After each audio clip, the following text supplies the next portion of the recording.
Everything is going good. Great. Better than great. You're like, great. Like I'm on top of the moon. I'm getting more money. Friends. Fucking places. It's so good that everybody's willing to cover somebody. And July 31st was a Friday. I had it planned. If they called me, I had to call in at 2 o'clock. It was between me and this dude. Whoever called in first was had it off. You know what I mean? Whoever called in second was gonna be on call. Like they could call you at 5. You know what I mean? I waited like 1:59. Then I called. Hey, hello. This is Ernie. I just want to know if I have to go in. Oh no, you're good. All right, thank you. All right. So I don't have to go to work. So I'm like, okay, I'm gonna lie to my family.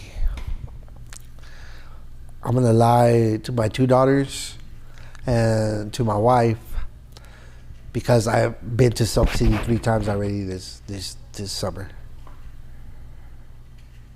I'm gonna play Madden and I'm gonna play college football and I'm gonna transfer the classes from college football to Madden. I'm fucking do like 3 years of this shit all day long. Like smoke weed and play PlayStation 2 and maybe throw a San Andreas in there. I don't give a fuck, but I'm gonna make it a me day. You know how females go get a spa and pickle around their shit? Yeah. I'm gonna play video games all day. But my wife was like, it's a church trip. It's for the church, and like, I guess somebody that volunteer ain't going, and if somebody doesn't volunteer, like 3 or 4 kids can't go. So everybody was at the house already, and I'm like, oh shit, well I gotta go to work. I'm starting to be hardcore with it, like, I just gotta go to work. Oh damn, then my daughters are like, oh man, I guess we're just gonna stay. Like, and something in me was just like, man, don't say nothing, just shut the fuck up. But then I was like, oh man, well let me get some money. Let me go to Wells Fargo's and I guess we can go. That's what I did. I got the Wells Fargo, took some money out, and we all headed down to Silk City. That was the last time I drove.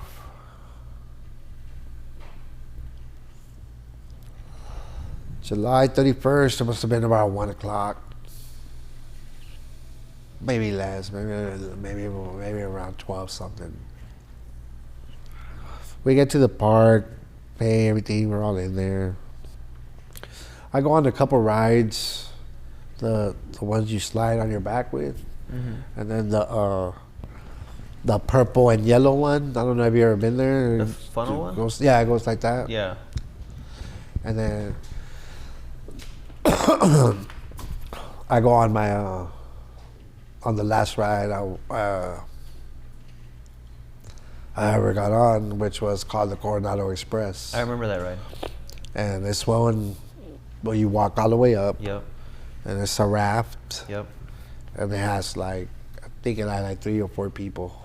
I think you could probably fit 4 or 5, maybe even 6. Yeah. But that ride is still there. Yeah. I rode it not that long ago. Yeah, that ride is. At that time, what we didn't know was that the conveyor belt. What I didn't know, it was a lot of things. I didn't know they had like 10,000 lawsuits. That park had over 10,000 lawsuits. I didn't know that every time we went there, half the time it was closed down. I didn't know. I thought it was just closed down, but it was always a reason for it being closed down. I've been going to that park since it was Whitewater Canyon when it first started, and so. So you're at the last ride of the day. Yeah. and you're going up, and you get to the top of the ride. Yeah, we get to the top of the ride. And who is it? It's me, my brother, my friend, and my other friend. And we just go down. And like I said, what I didn't know at the time was that the conveyor belt wasn't working. And the conveyor belt is what pushes the rafts up after they're done with it. Yeah. The lifeguards, they take them. You get off. Yeah, and then the conveyor belt takes the rafts back up so they can use them again. Well, that day, I guess the people were stuck there. Like, you know what I mean? At the bottom. I didn't know that. So they put us down, whatever. We're going down the ride. One of the last things I remember, we come down and hit the raft, and we flew. I flew. I know I hit my face against the pool because I'm in water, and I can't move. And I remember this girl like trying to get me out, and she couldn't because like she was their lifeguard, but she wasn't like big enough. So this like I came to find out later was an off-duty sheriff from Colorado. Like he had to come and save me and shit. And are you conscious? Yes, now I am. Now that they got me out of there, I'm like, whoa, what the fuck? And coming down the ride on the other thing is my wife and her friend, and my daughters are in the wave pool. And I'm like, oh shit, I can't move. They call the ambulance. I try to squeeze a ball, you know, when I get to the hospital. I'm trying to squeeze the ball, and I remember my father getting there, and I'm telling my father, like, I don't know what's going on, but if you give me 3 years, I'm gonna walk again. And the doctor's telling me, you need to say goodbye because we're gonna have to put you in a coma. And do you know what's going on? I'm like, I guess so. And one of the talks, now, my wife and I had talked about was if an accident had ever happened, that I didn't want to come back Be resuscitated. different. I didn't want to be resuscitated, nothing. Once I was in a coma, I went into seizures, or I don't know, whatever. She couldn't do it. She couldn't do it. She couldn't pull the plug. She couldn't pull the plug. And I blamed her for a long time for that. So in your coma, from the trauma that you sustained to your head. Yes, I hit my face and it landed on my neck, and I broke my C4 and C5, and I broke my T1 and my T2, which is my back. And yeah, bro. But while you're in your coma, you're having seizures and. Well, I don't know. That's what they told me afterwards. But they drill some shit in my head, and I'm on this bed that turns. Wow. And how long are you in a coma for? October. So like 3 months? Yes, September, October. Oh, damn. Seaway. That's crazy. Yes, early October. Not Halloween yet. But the Olympics have passed. It's like,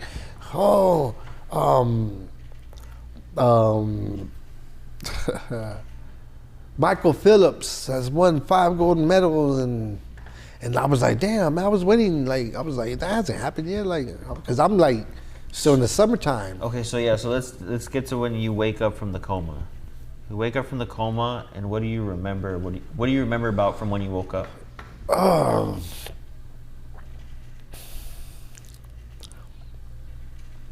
I remember like what I remember now. What I remember now is waking up and my mom was there, and I couldn't talk. And I'm trying to talk like I'm talking to you now, but they had this thing, the trach, and so I was like, and my mom was just praying over me, and oh my God, and nurses and doctors come, and you know, my dad's the only one that I kind of went to, because he was like, the Dodgers are in the playoffs, we're playing the Phillies, and they're like I fucking knew, like, okay, like, oh yes, okay, oh shit, like, what happened, like okay, because they were, I was hearing all kinds of shit, but as soon as he was like, oh, the Dodgers are in the playoffs, we played the Phillies, like like it was straight to him. And I couldn't move anything. The little ball that I was rolling around and squeezing, I wasn't rolling around anymore. So there was a lot of crying to myself, because everybody leaves. When you're in the hospital, people leave. You're in the hospital. But it's not their fault. It's not their fault. There's lives. There's lives. They charge at the hospital. You know? You also know who your hobbies are and who your hobbies aren't. Yeah. You also realize that life is not just what you read about. There was a hit and run on the 805. A woman got raped by City College. A husband killed a wife in a domestic violence. Man thrown off raft, paralyzed. That shit hit my family. That shit hit me. Yeah. You know what I mean? Like it. The news. It's like, wow, that shit hit me. You know what I mean? And of course they try to spin it and try to say I died and shit, and Sure. that I was drunk and all that. We're at the point now that you're leaving the hospital and you're going home. Not yet. I'm still in the hospital. How long did you stay in the hospital? Shit, bro. I was in the hospital. Let me see. I woke up. Then they told me I had to go to a place called a Rehabilitation Center, where I was going to learn all this wheelchair shit. And I was scared, bro. I was scared like if you're going to school for the first time, you know what I mean? Mm-hmm. And fucking, I went to this rehab, which turned out to be a blessing, bro. It's Sharp's Memorial. I don't know if you know what Mesa College is. Yeah. Ironically, is where my babies were born. Sharp's Memorial is right there.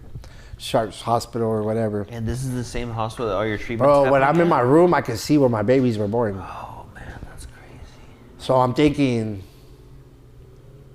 I should have never left Philadelphia. I knew something bad was going to happen to me. So, not like realizing all this shit, and like, you know, I'm like, it's your fault I broke my neck. To my ex-wife, it's your fault and it's God's fault. My neck is broken. And this is what you're saying. Yeah, this is what I'm spilling. This is my how I'm dealing with it. You know, like Your frustrations and all your feelings. Yes, like accident, whatever. I don't give a fuck. Like I should have never been on. I should never been here. I need to be in New Jersey right now, because like I remember being in the fucking hospital when everybody leaves, and I'll be like, go back, wake up, wake up. Oh, it's like, no, bro, it wasn't a dream. Yeah. So they sent me to this rehab place, and the rehab place, I would say, is like a drug rehab place, but for wheelchair people. Because everybody's coming in that had just broken their neck. There's a man that's been in there already that broke his neck working on the power line. Like he works for the city, but he fell from a power line. This girl was visiting from fucking Irvine. She's a college basketball player. She was at the beach, and she fucking was in the water, and there was a fucking dirt. So, and she broke her fucking neck on the thing, on the dirt. And like, there's just new cases, so I'm like, damn, someone more fucked up than me. Okay, cool. Then I started like getting rehab, started like moving my like arms. So initially, could you not move your arms when the accident happened? Initially, I think I had some kind of like, I'm not gonna call it paralysis, some kind of like stuckness. Like it was just like, okay. I was just like, pretend like you're cold, like just like cold. Like I would try to go like this, but I had no control. I wouldn't have like no. But then as soon as I started doing rehab, just like not thinking about it, it just started coming to me. Really? Through Yes. just the focus and the rehab and, I mean, fucking sheer determination, you start moving again. Like the one of the things I told myself straight the fuck up is like, it's not a dream. Like you're gonna live like this. What I wanted was a fucking book. Like, you are fucked up now. This is this step one. You are fucked up now. You're gonna go to a rehabilitation center. In the rehabilitation center, you need to see what kind of wheelchair is your preference. You're gonna see if you have if you can make a fist, they're gonna give you one of those manual chairs, you know? If you can't make a fist, they're gonna give you a power chair. We're gonna see are you a complete or incomplete? A complete person is a person to me that they say is never gonna walk again. Incomplete is somebody that still has hope. You know what I mean? So like, I wish somebody would have came in there and been like that. Nah, what they did is they threw a fucking wheelchair person in there. Hey man, I've been fucked up for 15 years. You're gonna be like this, check this stuff. Like, no motherfucker, it's not gonna be like you, man. Get the fuck out of my room. Hey man, don't send me people like that. I was rude as fuck, man. Don't fucking send me people like that. Oh, Mr. Garcia, you can't have your friends coming over here smoking weed. What you gonna do? Kick me out? Like, fuck you. You know what I mean? I'm not fucking leaving. I'll fucking leave here when the fuck that discharge date says when I'm leaving, right? All right. Oh man, please don't give us a hard time. But I was just mad, bro. Just pissed, yeah. I was mad, bro. And more mad than anything, bro, that I took it out. Okay, not took it out. How can I say, what's the word? I turned to sports. I turned to comedy. I turned to other means of like distractions. And the Dodgers fucking lost that playoff series. The fucking Raiders sucked. The fucking Lakers, like, they were the only thing like that was keeping me home. They won that championship. You know, Kobe and shit. And it was like, fuck. It was like, you know what, man? After all that shit, I got sent home in the power chair like this. And I realized that there's not a call button at the house. I realized that there is not a 24-hour, three different shift people at the house. I realized that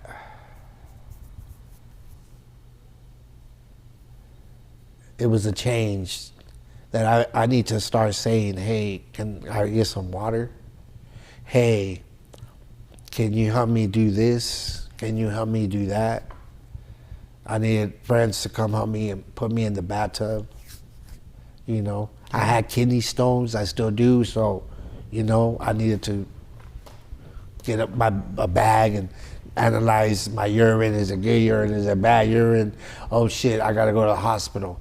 I got kidney stones, and that's when nobody ever told me, hey man, you might get kidney stones, and kidney stones hurt, bro. Like they hurt. And like to me, the pain comes from if you were to stab me in my leg, I wouldn't feel it in my leg. I will feel it right here. They call it autonomic dysplexia, and so any kind of pain is a headache for me. Yeah, so if I break my ankle, it's like, I got a fucking headache. Oh, yeah, so I started getting those screaming and shit. Went to the hospital, showed up, you got kidney stones. They fucking zapped them. The first time they did a surgery, it was the size of a golf ball, like 4 centimeters. Ooh. Yeah, they had to cut through my bladder. But going, like you said, you were saying before you got into that, you go home and you're realizing that you don't have a full staff of nurses. and people that are just here programmed to make your life work. Now you have to reach out for help. Yes. And how do you feel like your family is receptive to that at first? Oh, awesome teams. My mom. Do you have caregivers that come over? Not at that time. No, that time like. So at that time, it's really. Just I gotta your get. parents? My ex-wife. Your wife. I got look. There came a point where, from the hospital, it was like, should we just send Ernie to live in a home? You know, because he's fucked up. You know, Yeah. like who's gonna take care of him? You know, like. It's a very real conversation. But I wasn't there. But you're not privy to it, of course. But no, but I wasn't there.